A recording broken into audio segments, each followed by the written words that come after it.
de-stress our garden was full of those beautiful circular movements. So how are we going to interpret that? Well, many of us don't have that huge space to be able to plant all of those plants and to have those big curves leading into different areas. So I had a thought, well, if you're in an office complex or whether you have got a little garden back home, you could do something just like that. Almost like a zen, a bit of a feng shui look with circles that just continue and we do know have a calming effect on all of us. So the idea is as follows. I want to create 3 beautiful circles with wonderful textures, but then I was stuck and I thought, well, what am I going to use to work with the circles? So what I'm going to do is be taking these lips off. I've got 1, 2, 3 different sizes. I'm going to take the lips off and use that as my circular shape to then hold the gravel away from my planting. We're going to start by just giving it a cut, working our way around, and then probably go in with some tin snips, and then off we go. I think we're through, and that is exactly what I'm wanting. Ta-da! Okay, nice even lip on the top. Don't really worry about this because that's going to be buried. So let me get the other 2 done. I've got this gravel area, and what a perfect spot to do something like that. The first thing what we've got to do now is rake away this gravel. Let's put it to one side. We've got to get the weed guard that's underneath here out, and we can start digging up the soil. I'm actually astounded by the amount of compaction and what has gone on with the soil. Quite scary, actually. The scariest part is that I need to get it out of here. Oh, not too bad. Oh, this is actually not that bad.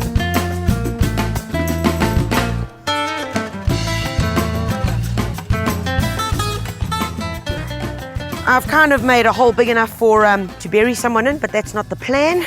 The plan is I've dug it down a whole spade's length, and that's what we need. Next up is to get our soil prepped for this area. I've got some potting soil mixed with a bit of compost. It's a 50-50 mix, and literally it's just going to go into the hole. Nice and simple. I'm going to fill it up a little bit more. A good few handfuls of bone meal. And then 1 or 2 handfuls of some organic pellets. And organic pellets are essential to make sure that the right nutrition is in here, because in clay soil, nutrition is blocked. Right, that should do. A bit more soil in there, and let's mix it up. I'm going to be taking my 3 circles. Let's position them. Because the idea is, folks, that this is what's critical.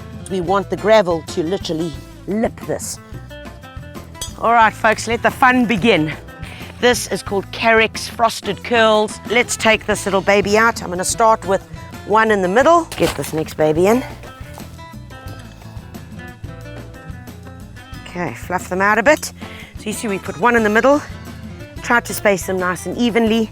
When my little lip goes over, going to be gorgeous. Let's get to the next one. I've got some gorgeous little echeverias here, already coming into flower. Lots of babies on them. Great value for money, and that's what works. You've got this change in texture. Out it comes, all right, and 1 little baby goes in the middle. Fantastic. Last little baby that's going in is a gorgeous little sedum. You get various, many different varieties. This is sea urchin. Beautiful, look at that. Do you see? It's all about changes in texture, changes in color. And in this little circle, I'm literally only going to need 3. I could really only put 1 in and wait for it to grow.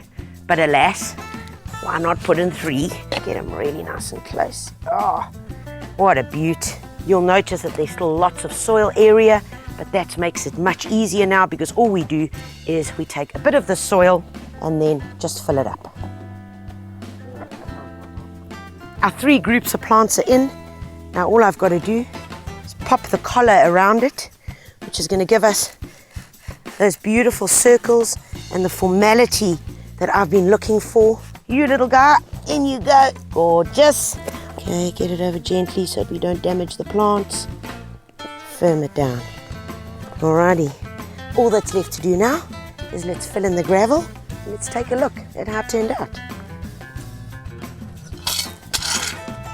Well, there you have it, folks. Beautiful circles of relaxation, working with the textures, with the sedum, the echeveria, and the carex grass. And I love the change in texture against the gravel. And that, just walking on it, I love the sound. This could be incredibly calming in anyone's garden. And remember, if you've got a garden that big, you can make big circles. Go out and give it a try.